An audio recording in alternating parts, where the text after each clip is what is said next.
하지 마세요. 하지 마세요. 아니. 네. 자, 감사합니다. 우리 어제 토요일 날 우리 리일 워십 찬양팀이 반별 집회 때 정말 은혜가 넘치도록 잘 찬양을 인도하고 왔습니다. 너무 수고하셨죠? 예, 우리 김현중 선생님 이하 찬양팀들에게 박수 한번 쳐주시면 고맙겠습니다. 우리 김민구 전사님은 제가 봤을 때는 예언자. 왜냐면은 너무 이 찬양팀이 은혜롭게 잘 마쳤다는 주보를 오후 3시쯤에 올려주셨어요. 집회는 8시쯤에 했는데 3시에 이미 올렸어요. 그것은 제가 봤을 때는 김민구 전사님의 믿음이 아닌가 생각합니다. 8시에 하는 집회를 3시에 이미 다 끝났다고 이미 이걸 뭐 헬라어 문법에서 예언적 과거라고 하나요? 뭐 약간 이런 식의 그 문법이 있는데 아주 화려하게 주보에 표현을 해주신 것 같습니다. 그리고 우리 선지자 김민구 전쌤의 예언대로 은혜롭게 잘 마쳤습니다. 너무 감사합니다. 여러분은 언제 좀 제일 죽겠다는 말을 많이 하시나요? 아이고 죽겠다. 언제 많이 하세요? 우리 주풀 친구들도 아우 죽겠다라는 말을 쓰시나요? 네, 거 봐요. 우리 주풀 친구들도 이게 무시하면 안 돼요. 우리 아이들도 죽겠는 그런 적이 있는 거죠. 언제 그렇습니까? 다들 뭐 자기만의 그 상황이 있지 않겠어요? 뭐 몸이 아플 때, 걱정이 많을 때, 미래가 막연할 때, 엄마한테 혼났을 때, 뭐 여러 가지 많이 있겠죠. 친구랑 싸웠을 때, 뭐 이럴 때 다 뭐죠? 너무 죽겠다는 말을 하게 되죠. 그럼 언제 여러분은 제일 살겠다 이런 말을 많이 하시죠? 게임할 때, 유튜브 할 때, 또 방학 시작했을 때, 엄마가 이제 그만하고 놀라고 말할 때, 용돈 쥐어줄 때, 이럴 때 살겠다 이렇게 하죠. 여러분들은 어떨 때 그렇습니까? 네, 아멘. 네. 자, 바울은 오늘 말씀 보면 보통 사람은 힘들면 죽겠다고 말하고 좋으면 살겠다고 말하잖아요. 이게 본래 보통 상황인데 사도 바울은 유독 오늘 말씀 보면 죽겠다는 말을 반복해서 말합니다. 세 구절을 오늘 함께 나눌 건데 두 구절에서 죽는다는 말을 말하죠. 바울이 힘들어서 죽겠다고 하는 걸까요? 아닙니다. 바울은 오히려 너무 좋아서 죽겠다는 말을 반복합니다. 오늘 말씀을 함께 나누면서 바울의 마음을 좀 들여다보고 바울은 왜 반대로 말을 할까 좀 들여다보고 그 마음으로 우리 마음을 좀 들여다보는 시간을 갖도록 하겠습니다. 두 가지 질문을 좀 함께 스스로 우리에게 질문해 보고 대답해 보면서 오늘 말씀 좀 듣겠는데요. 첫 번째는 바울은 무엇을 알고 있었을까? 무엇을 알고 있었기에 반대로 그렇게 자꾸만 말을 할까? 두 번째는 그러면 바울이 알고 있던 게 왜 힘이 될까? 여러분이 알고 있는 게 다 힘이 되는 건 아니잖아요. 그렇죠? 여러분이 예수님을 모르지 않죠? 예수님 다 아시죠? 예수님 다 믿으시죠? 근데 힘들어요, 안 힘들어요? 힘들잖아요. 그러니까 내가 알고 있는 게 다 꼭 힘이 다 되는 건 아니라니까요. 근데 바울은 알고 있던 것이 왜 그렇게 힘이 되었을까? 어떻게 해서 힘이 되었을까? 이 두 가지 질문 한번 함께 살펴보시면서 오늘 말씀 나눠보도록 하겠습니다. 첫 번째로 바울은 무엇을 알고 있었을까? 오늘 19절 한번 살펴보도록 하겠습니다. 시작. 이것이 너희의 간구와 예수 그리스도의 성령의 도우심으로 나를 구원에 이르게 할 줄 아는 고로. 아멘. 말이 어렵죠. 여러분 맞아요. 사실은 제가 봤을 때는 어른들이 읽어도 19절은 어렵습니다. 우리 주풀만 어려운 게 아니라 어른들이 읽어도 쉽지 않아요. 그런데 여러분 제가 좀 풀어드릴 텐데 19절 앞에는 왜냐하면이 있습니다. 왜냐하면이 있다는 말은 앞에 말을 하고 왜냐하면 이거야 이렇게 하는 말이겠죠.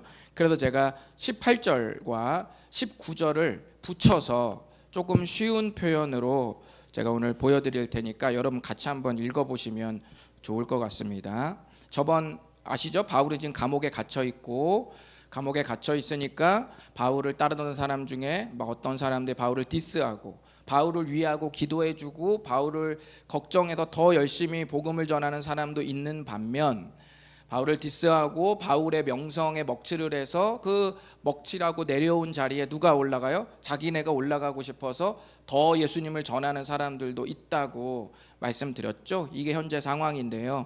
이 상황 속에서 바울이 이 말 19절을 어떻게 하게 되었는지 우리 한번 쉬운 표현으로 한번 읽어보도록 하겠습니다. 큰 따옴표만 한번 읽어봅니다. 시작.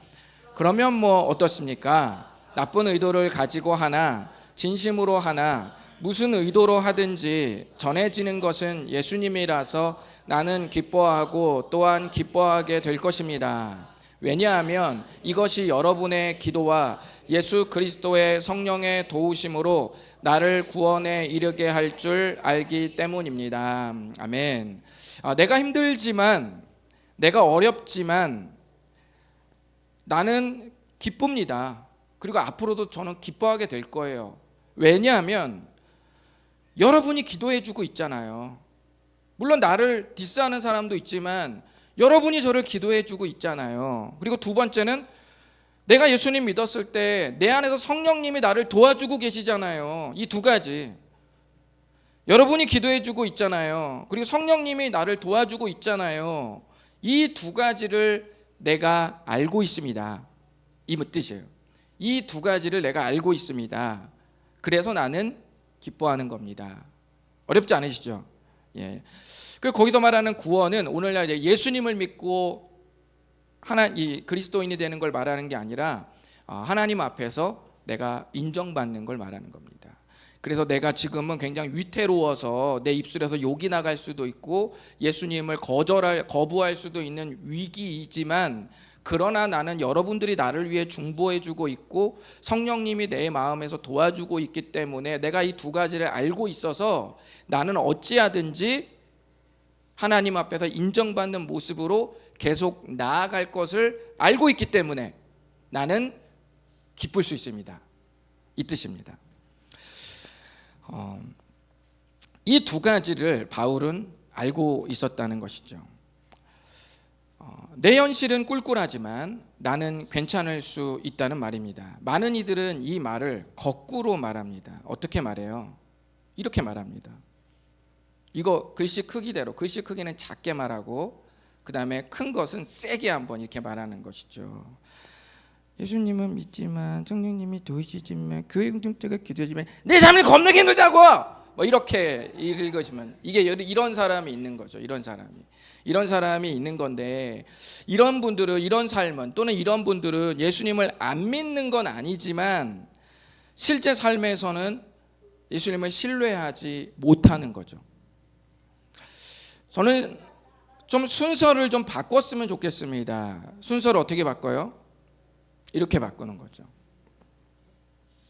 내 삶은 겁나게 힘들지만 이렇게 하면서 말하는 거죠.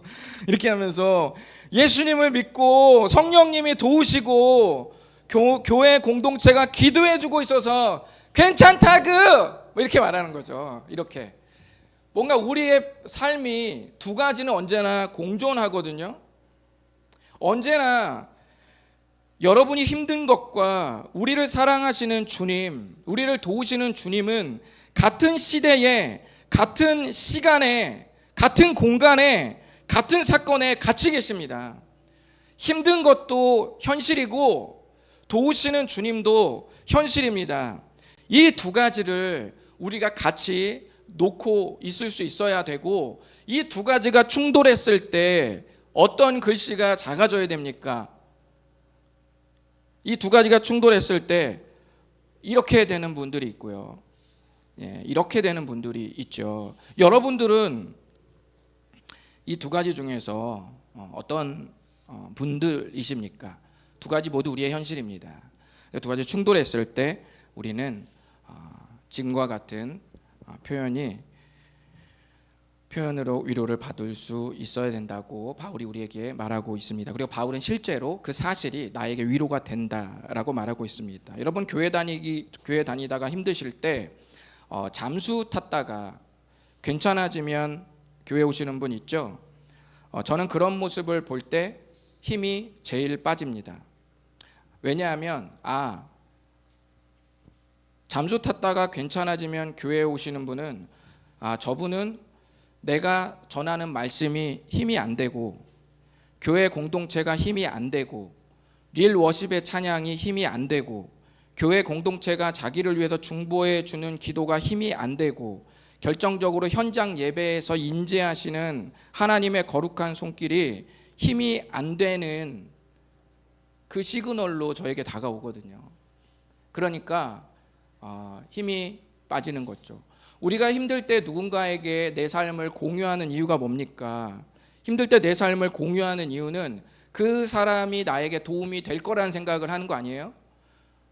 힘들 때 여러분이 자주 전화하는 사람, 전화기 붙들고 안아주는 사람, 그 사람이 코 골고 자도 계속 말하고 있는 사람, 그 사람을 여러분이 전화로 건다면 그 사람이 어떤 사람입니까? 힘이 되기 때문에 그런 거 아니에요? 공감을 해주기 때문에 뭔가 내 말을 들어주고 내가 그 사람이 코 골고 자든지 말든지 내가 일방적으로 말을 하고 딱 끊더라도 뭔가 마음이 풀린 것 같은 그런 마음이 들기 때문에 그렇게 하는 거 아니겠어요?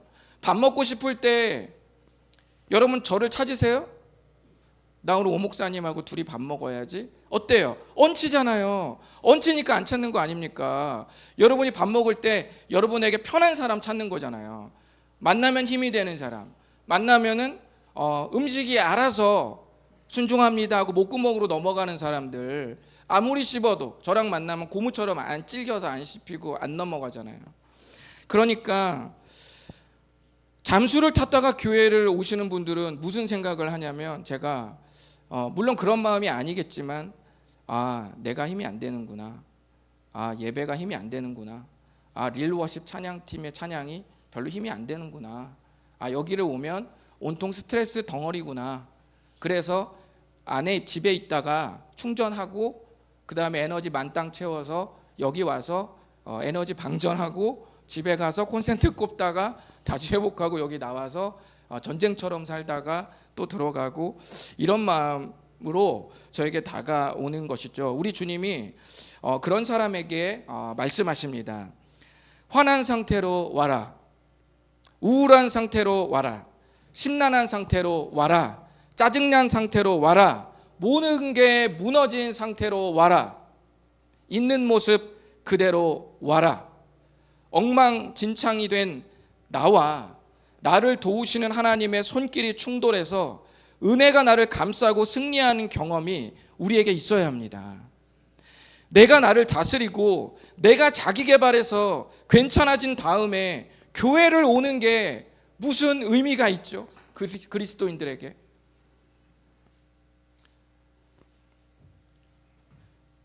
내가 얘를 보면 힘이 빠지고 목양실에 가서 잔뜩 충전한 다음에 내가 얘를 와서 만난다면 얘에게 나는 무슨 의미가 있죠?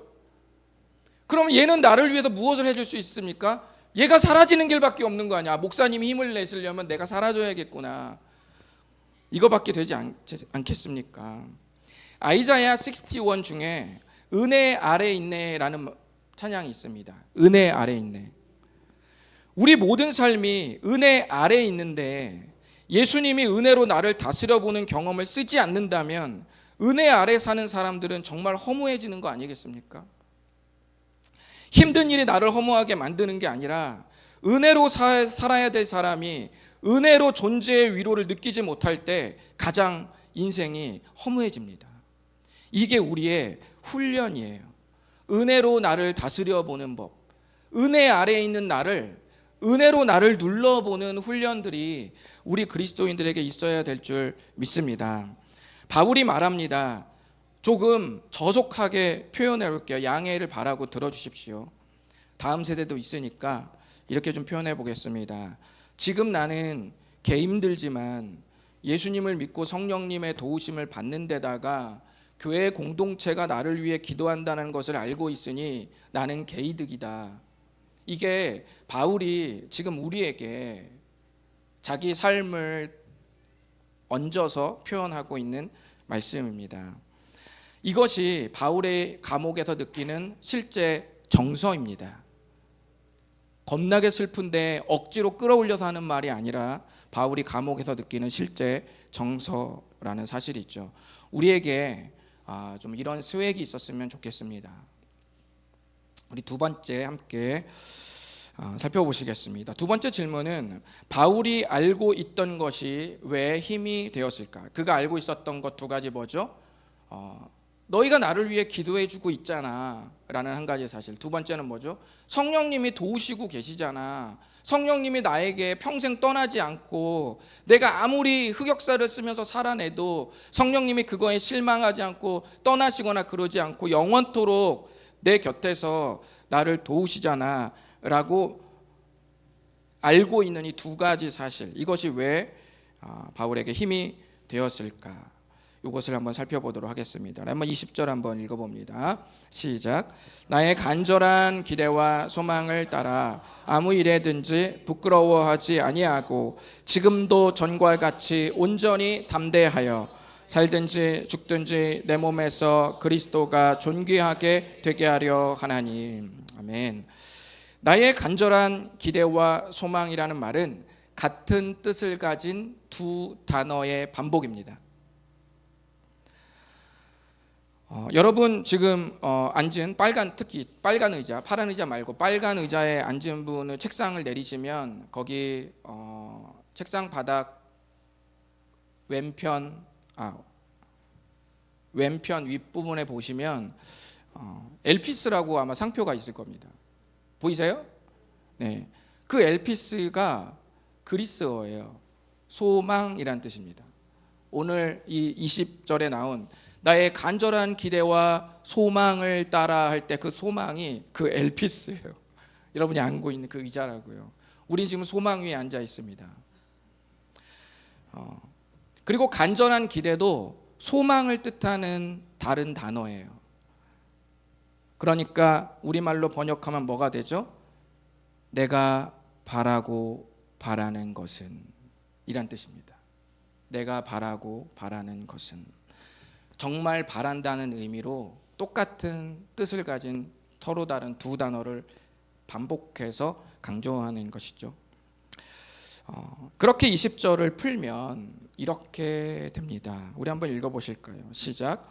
내가 바라고 바라는 것은 지금 현재 갇혀있는 현실 때문에 예수님을 저버려서 부끄러워지지 않고 예전처럼 담대한 마음을 유지하고 그리스도가 존귀하게 되기를 바라는 마음입니다. 내가 살든지 죽든지 말입니다. 이런 뜻입니다. 우리가 진짜 소중한 친구는 언제 확인이 될까요? 원래 소중한 친구는 어려운 일을 당할 때 선명하게 구분이 된다라고 되어 있습니다. 기쁠 때는 다 와서 기뻐해주고 돈이 많을 때는 다 와서 같이 즐기고 먹고 마시지만 내가 아무것도 없어질 때, 내가 모든 걸 다 잃어버렸을 때 여전히 내 곁에서 나를 친구라고 불러주는 그 사람이 어떤 사람이에요? 진짜 친구죠. 그러니까 친구는 언제 필터링 되느냐? 내가 모든 것을 잃어봤을 때 여전히 내 곁에서 나를 찾아와주고 나에게 연락해주고 내 이름을 불러주는 그 사람이 나에게 진정한 친구가 될 수 있는 것이죠. 지금 뭐라고 말하고 있냐면 바울이 지금 예수님을 믿고 있어요. 예수님을 우리가 친구라고 생각해 봅시다. 바울에게 있어서 가장 소중한 분은 바로 예수 그리스도세요. 근데 지금 자기가 어떻게 됐어요? 가장 힘들게 됐죠. 가장 힘들게 됐어요. 그러니까 내가 예수님을 당신 때문에 내가 이렇게 힘들어졌으니 나는 당신을 믿지 않겠소 라고 떠나면 어때요? 제일 힘들어졌을 때 떠나는 거잖아요. 그럼 어떻게 되는 거예요? 그럼 가오가 떨어진다 이 말이에요. 그러면은 그게 뭐예요? 그게 부끄러운 거라는 거예요.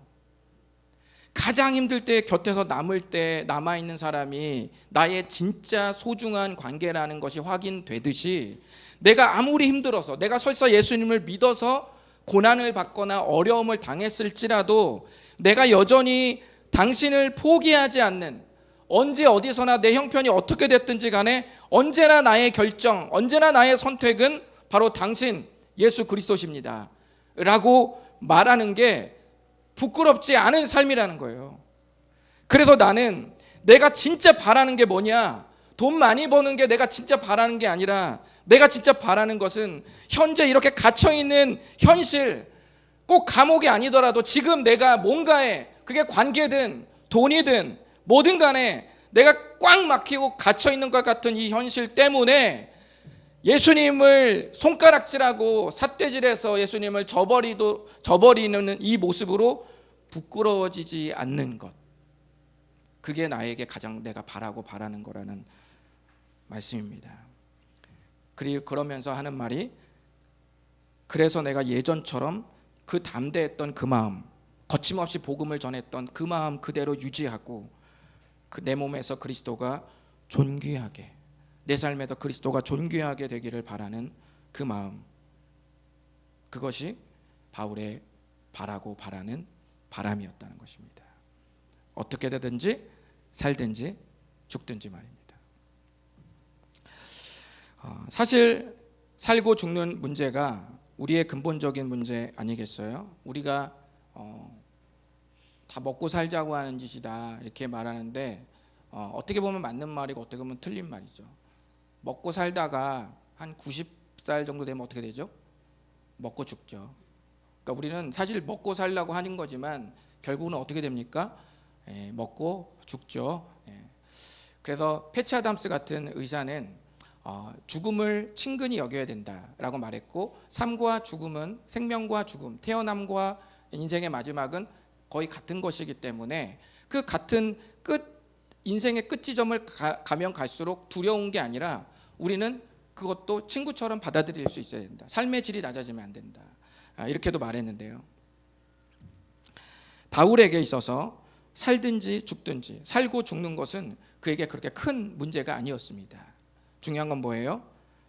내가 거룩한 가오가 빠지지 않고 힘들든지 힘들지 않던지 여전히 그리스도는 나에게 그리스도다, 이렇게 말할 수 있는 것, 그것이 그에게 평생 삶이었다는 거예요. 우리가 이런 바람이 우리에게 있기를 바랍니다. 돈 많이 벌고 성공하는 그 모든 것이 다 좋죠. 좋은 대학 가는 거 좋습니다.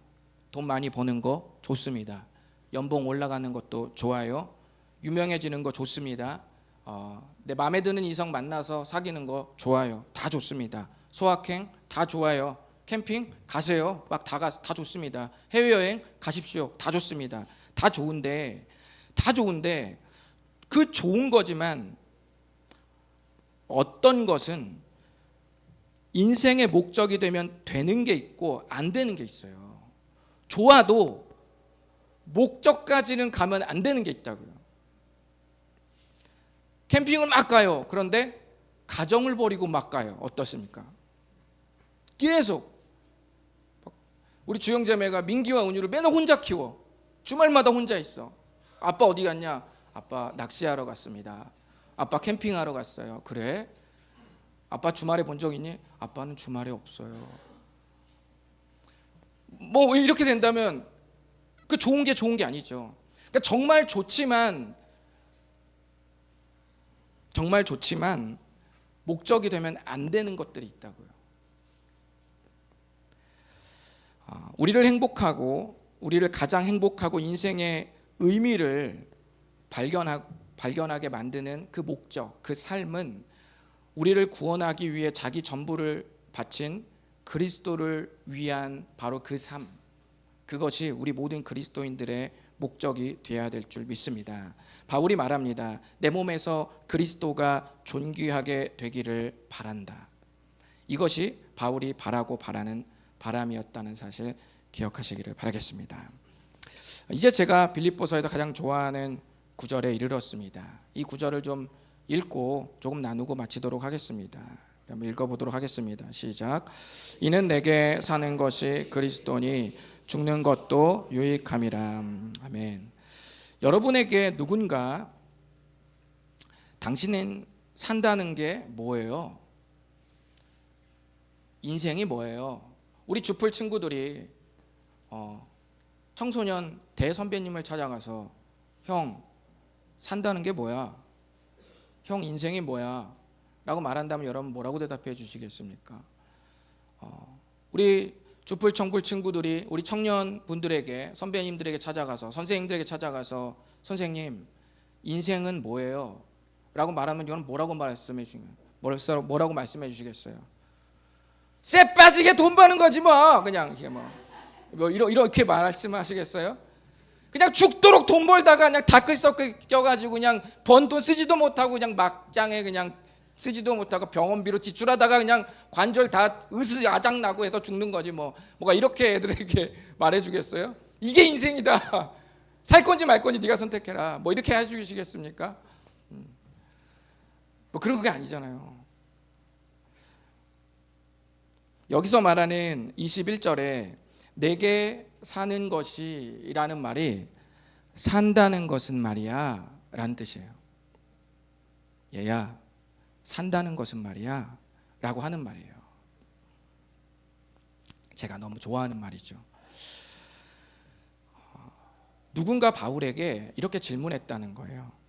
우리 한번 이렇게 바울에게 질문했는데 바울이 이렇게 말했다는 겁니다. 들어보세요. 산다는 건 말이죠 그리스도야 이렇게 말했다는 거예요. 산다는 건 말이지 인생이란 말이지 그리스도야. 그리고 그리스도가 나의 생명이라면 설사 죽는다 해도 그건 유익하다고 말할 수 있어 라고 이렇게 말했다는 겁니다. 그러면서 바울이 마지막에 이것이 내 고백이야 이렇게 말했다는 겁니다. 멋있지 않으세요? 우리 구원을 받은 그리스도인들 모두에게 정말 부탁드리고 싶습니다. 우리 마지막 날 주님 앞에 가는 그날까지 이렇게 말할 수 있었으면 좋겠습니다. 우리 정말 돈이 없을 수도 있고 몸이 아플 수도 있지만 우리가 진짜 하나님의 우리 그리스도인 벌써 이미 딱지가 붙었잖아요. 여러분이 교회 다니는 한은 모든 사람이 여러분을 그리스도인으로 알 텐데 우리 죽을 때까지 가오 떨어질 짓 하지 맙시다. 돈 없고 아무것도 없어도 찌질하고 그 누가 손가락질해도 멋있게 산다는 건 말이죠 그리스도입니다. 그리고 그리스도가 나의 생명이라면 죽는 것도 유익할 수 있습니다. 이것은 당신의 고백이 아니라 나의 고백입니다. 이렇게 말할 수 있었으면 좋겠습니다. 예수 그리스도가 내 삶의 이유이자 내 삶의 존재 목적이 되었을 때 그분이 내 삶의 주인이시고 내 인생의 운전대를 잡고 계신 영원한 왕이심을 선포했을 때 살겠다고 말하는 순간과 죽겠다고 말하는 순간이 자기를 교만하거나 또는 절망스럽게 만들지 않는다는 말입니다. 심지어 죽는 것도 유익하다고 고백하는 고백입니다. 여러분에게 있어서 산다는 건 무엇입니까? 기도하겠습니다.